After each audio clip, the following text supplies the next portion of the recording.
Bonjour à tous, bienvenue dans ce premier épisode de Immobilier sans filtre. Je suis Ogi Mundala, votre relais immobilier. Aujourd'hui, je fais cette premier épisode concernant les rénovations. Je côtoie des propriétaires, des clients toute la journée et beaucoup d'entre eux ont commencé un travail avec un entrepreneur et se sont rendus compte que au lieu de pouvoir dépenser 30 000 euros, se sont retrouvés dans une situation où les travaux étaient des fois le double, le triple. Et aujourd'hui, la raison pour laquelle je veux faire cette première épisode, c'est vraiment pour parler des choix de l'entrepreneur. Donc ici, c'est le fait de pouvoir rénover sans stress. Et pour cela, j'ai appelé une personne, j'ai comme invité une personne qui est vraiment spécialisée dans les travaux, une personne qui a vraiment pas mal d'années d'expérience, qui sera notre invité aujourd'hui. Je parle de Eric Chongo, qui est avec moi sur ce plateau. Bonjour Eric, comment vas-tu? Bonjour Guy, ça va très bien et toi? Okay, ça va très bien. Dis-moi, peux-tu te présenter un peu aux téléspectateurs qui ne te connaissent pas? Moi je vais me présenter, je m'appelle Eric Chongo. Je suis conseiller PEB et expert en efficience énergétique. Donc la PEB a commencé depuis déjà presque 14 ans. 2011, on est en 2016. Donc on est presque sur la 15e année. Et depuis 2011, en fait, j'ai décidé de m'engager là-dedans. J'ai une formation d'ingénieur industriel de base. Et j'ai toujours été passionné par en fait, tout ce qui est économie d'énergie, bâtiments, travaux. Et donc voilà, même avant de faire cette formation, avant de devenir conseiller PEB, je payais moi-même des formations, des petites formations de 150 euros, 50 euros, pour justement apprendre tout ce qui est efficience énergétique, comment est-ce lorsqu'on construit une maison, bien lorsqu'on rénove, par quoi est-ce qu'il faut commencer, la partie chauffage, la partie isolation. Voilà, je le faisais en fait de moi-même. Et donc voilà, j'ai décidé de rentrer à plein temps là-dedans. Et depuis maintenant plus de 12-13 ans, j'ai mon bureau d'études où j'effectue des études énergétiques. J'accompagne les architectes et les clients sur comment rendre un logement plus sain au niveau énergétique. Pour son portefeuille surtout aussi. Voilà. Effectivement. Et ici, je voudrais te poser cette question. Pourquoi autant de chantiers tournent mal? En fait, moi, ce que j'ai constaté, c'est que beaucoup de chantiers vont tourner mal. En fait, on le sait déjà dès le début. Dès le début, parce qu'en fait, il y a ce qu'on appelle l'ego. Et je ne parle pas d'ego de l'entrepreneur. Hein. Non. Ici, je parle de l'ego du maître d'ouvrage. Le maître d'ouvrage, c'est le client. Hein, c'est le jeune couple qui achète une maison. Voilà, ils ont la trentaine. Ils achètent une maison. C'est leur première maison. Hein, on dit que le premier bien, c'est un bien de... Voilà, c'est le bien d'une vie. Hein, c'est le projet d'une vie. Hein. Et dès le début, en fait, il y a un ego qui se met en place parce que le maître d'ouvrage possède l'argent, hein, il a la main sur le portefeuille, alors il pense tout connaître. Et c'est là que l'ego rentre en jeu. Il faut diminuer son ego pour pouvoir se dire « Ok, j'y connais pas grand-chose. Et donc, je vais aller vers des personnes qui ont plus d'expérience que moi pour me conseiller, au moins pour un start, pour un départ. » Et les chantiers où il n'y a pas d'ego, où il n'y a pas beaucoup d'ego, c'est les chantiers qui réussissent. Parce que le maître d'ouvrage se dit « Ok, je ne m'y connais pas grand-chose, je ne m'y connais pas en grand-chose, je ne m'y connais pas beaucoup, je vais écouter les conseils. Ah, j'ai un ami ici qui est architecte, ou bien ah, tiens, j'ai un ami qui est dans le bâtiment depuis pas mal de temps. Par où est-ce qu'il faut commencer? À quoi est-ce qu'il faut que je fasse attention? Les devis, est-ce que je recherche le devis qui coûte le moins cher ou qui se trouve entre les deux? Voilà, c'est un petit peu... c'est comme ça qu'en fait, dès le début, le projet, on sait si un projet va réussir ou pas. C'est quels sont les outils, quelle est la façon dont les propriétaires abordent et vont aborder les travaux. Est-ce que je connais tout ou est-ce que j'ai besoin d'aide, j'ai besoin d'accompagnement?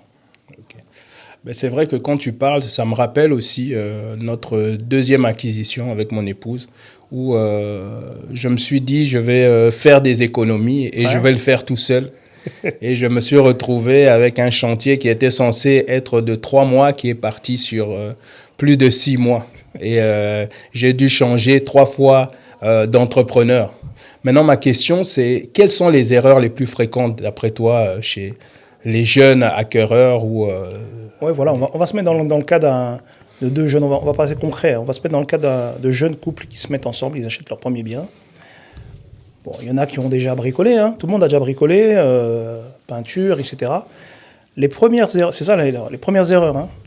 La première erreur, en fait, c'est de valider les devis tout seul, sans la consultation de quelqu'un d'expérimenté. Ça, c'est la première erreur. Donc, l'importance de se faire entourer. C'est se faire accompagner.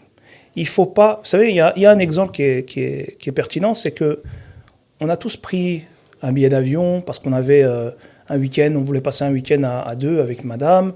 Et donc, on regarde un petit peu sur Internet. On prend du temps. Parfois, on prend 2-3 jours avant de chercher la destination, le billet d'avion, etc. Et c'est un budget qui peut tourner... Parfois, au bout de 500 euros, on se dit, bon là, on va se faire 4-5 jours, bien une bonne semaine, et on met un budget de 500 euros. On prend 2-3 jours pour boucler l'affaire.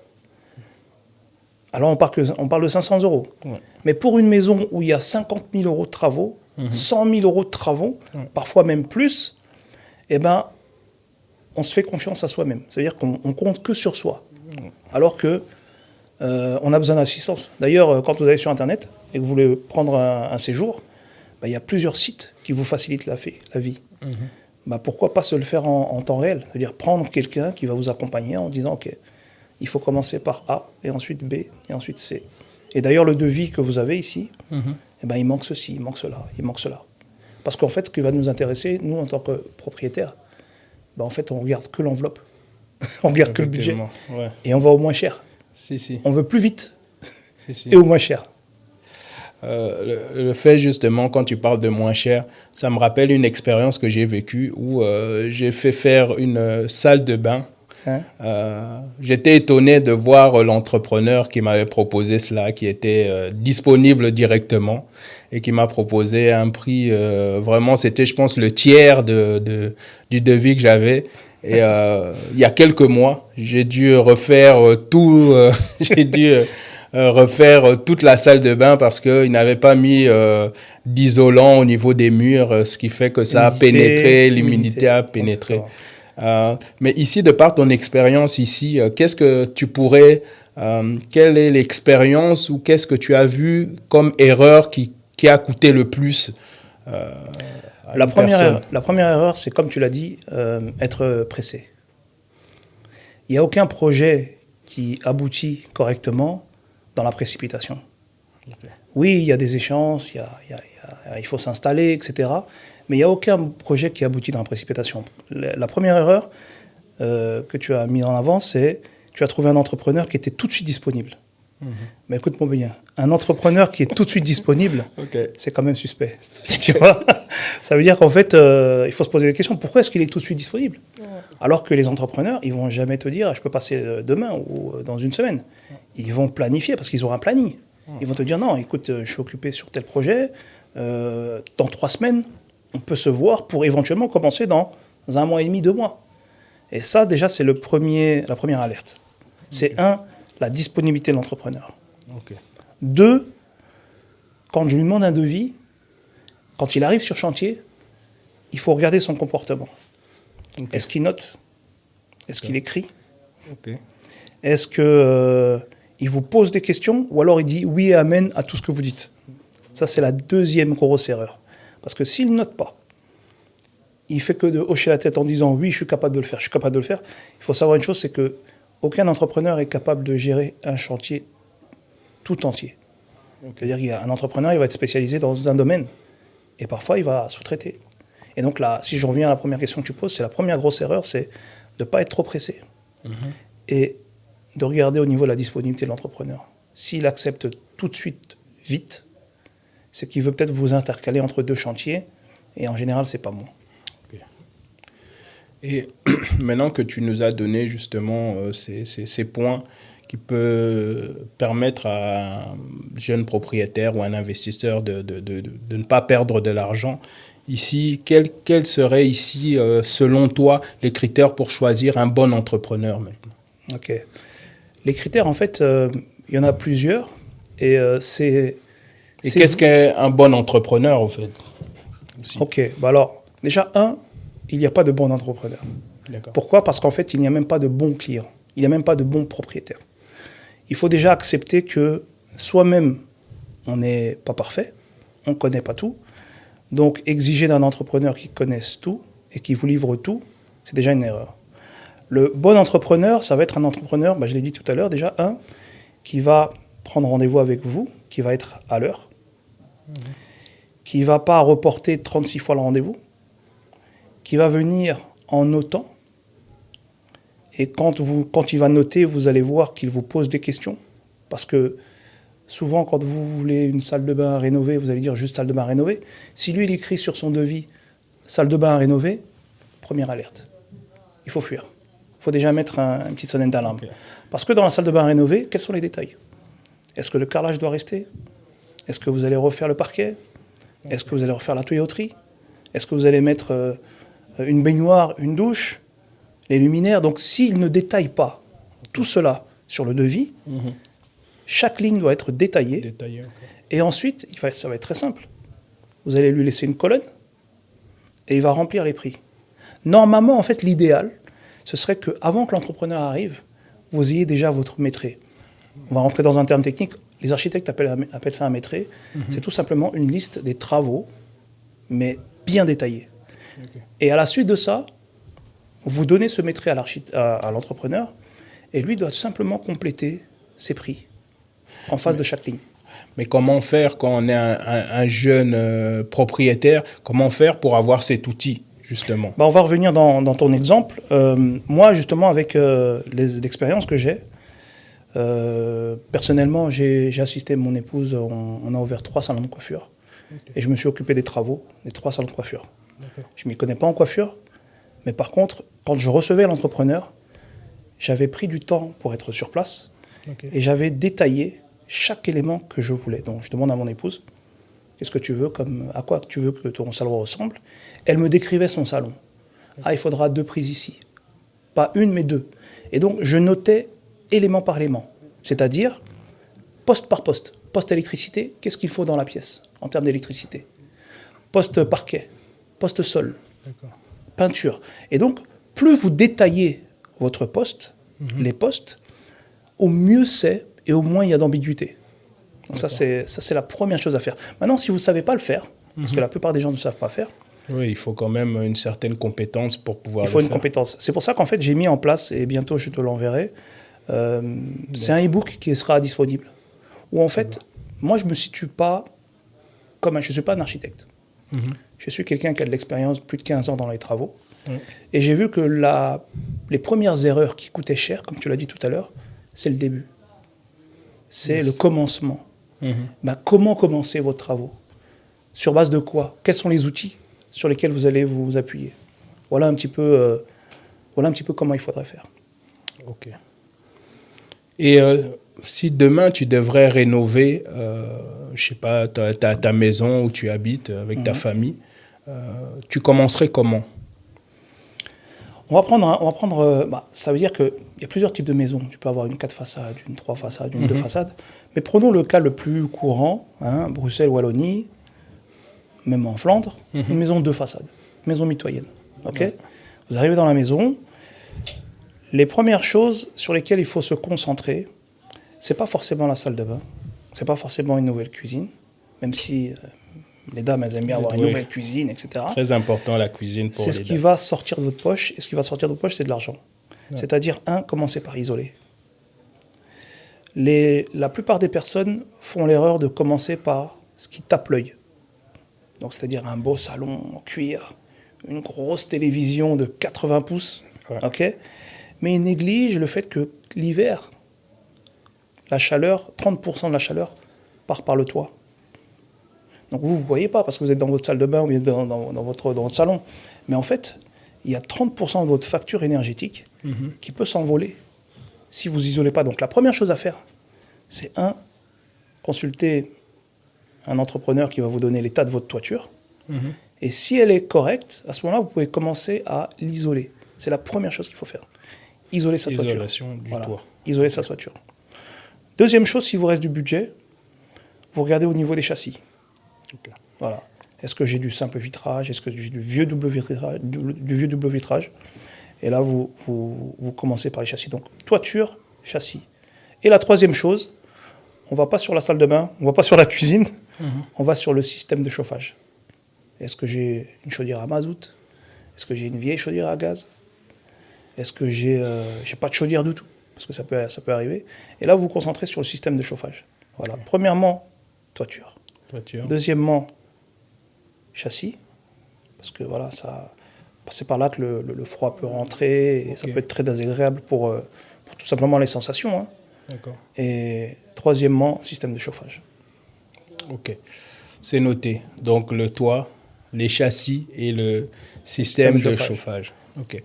Et ici, à t'entendre, avec tout ce que tu nous as donné comme élément, moi-même, j'accompagne pas mal de clients, que ce soit dans la gestion de leurs biens ou dans la gestion des travaux. Ça. Maintenant, pour toi, quelle est l'importance de se faire accompagner? Parce que souvent, les gens ont tendance à penser que le fait de pouvoir payer quelqu'un pour faire quelque chose, c'est de l'argent perdu. Pourquoi c'est important de se faire accompagner? Parce qu'en fait, comme on a dit, si tu n'as pas d'accompagnement, en fait, ce qui va se passer, c'est que tu vas aller tout seul. Tu vas rencontrer des zones d'ombre, des zones un peu ténébreuses. Hein, tu vas rencontrer, tu ne peux pas tout connaître. Et là où tu ne connais pas, en fait, c'est là que le piège t'attend. Donc, moi, par exemple, dans le e-book que je vais sortir, je donne des outils. En fait, il faut vraiment se dire que l'accompagnement, ça doit être quasiment obligatoire. Quand on a des budgets de plusieurs dizaines de milliers d'euros, vaut mieux prendre un accompagnement au début, tout simplement, pour dire voilà, voici les outils qu'il faut avoir. Dans les outils que je mets à disposition dans mon e-book, c'est tout simplement, je vous accompagne sur quelques heures, on passe quelques heures ensemble et je vous montre comment établir votre maîtrise. Voilà. Comme ça, quand vous recevez l'entrepreneur, on va pas dire que c'est une guerre, mais en fait, c'est un peu une guerre aussi. Hein, entre l'entrepreneur et le propriétaire, c'est un peu une guerre. Hein. Non, j'ai pas dit ceci, non, vous avez dit ceci, ah, mais j'ai compté ceci en plus. En fait, il faut tout simplement s'armer. Vous ne pouvez pas aller à la guerre, les mains dans les poches, la fleur au fusil. Donc la première chose, c'est le maîtrise, on le fait ensemble. Comme ça, quand l'entrepreneur arrive, il y a une colonne entrepreneur numéro 1, entrepreneur numéro 2, entrepreneur numéro 3. Et vous lui dites, même si l'entrepreneur numéro 1, vous remplissez la case entrepreneur numéro 3. Donc à côté de nombre de prises, peinture, etc., comme ça, vous lui dites de remplir directement ces prix. Tous les postes sont bien détaillés. Tous les postes sont détaillés, les prix sont comparables. Et il va vous poser la question, mais pourquoi je remplis la colonne entrepreneur 3 ? Et vous lui dites tout simplement parce qu'il y a entrepreneur 1 et entrepreneur 2 et je vais vous mettre en concurrence. Point. S'il refuse, tant mieux pour vous. Passez à quelqu'un d'autre. Ok, super. Voilà. Donc ici, merci Eric pour tout ce que tu nous as partagé. On attend ce e-book avec impatience. Okay. Je vais permettre tu m'expliqueras, je le mettrai sûrement disponible sur mes différentes plateformes. Merci pour ce partage. Ici, tu nous as donné toutes les erreurs à éviter. Tu nous as parlé aussi de l'importance d'être accompagné. Et pour moi, qui ai maintenant plusieurs années d'expérience dans l'accompagnement client, je pense que c'est vraiment important de pouvoir trouver des professionnels. Et c'est justement pour ça aussi que j'ai commencé à développer ce podcast, parce que je me suis rendu compte que dans l'immobilier, il y avait vraiment beaucoup de choses qui se passaient.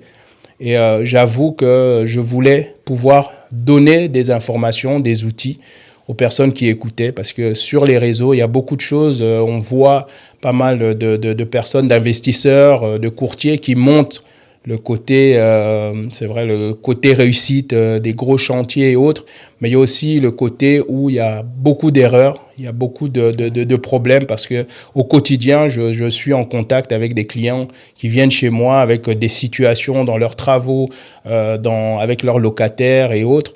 Et ici, je veux vraiment pouvoir recevoir des professionnels qui ont de l'expérience et pouvoir leur poser des questions qui pourront vous aider dans votre projet. Donc, merci à vous d'avoir écouté. J'espère qu'on a pu répondre à un maximum de questions. Vous pouvez aller sur mes réseaux. J'ai fait quelques vidéos où j'aborde ces sujets. Vous pouvez me suivre Ogi Mundala, Relais Immobilier. Et j'espère pouvoir recevoir Eric pour parler d'autres choses parce qu'il nous a dit qu'il était aussi conseiller en énergie. Et pour toutes les personnes qui investissent à Bruxelles, je pense que c'est un point qui est très important, tout ce qui est la conformité au niveau du PEB. Donc, j'espère le recevoir dans une prochaine émission. Bonne journée ou fin de journée à vous et à très bientôt. À très bientôt. Salut Eric. Salut Ogi.